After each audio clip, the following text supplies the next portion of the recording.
Hi guys, in today's video I'm going to show you how you can install Iptv Smarters Pro on Firestick or on Android TV.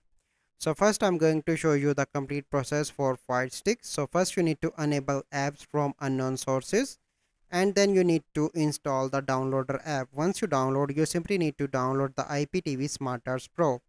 Once you download, you simply need to install Iptv Smarters Pro. Once you install, you need to set up your account and log in into your account on Fire Stick. For Android TV, you need to first enable unknown sources. Then you need to download the APK file. Then install IPTV Smarters Pro and then open and configure the app. So this is the process that you need to follow. So I hope you find this video helpful. If you find this video helpful, must like this video.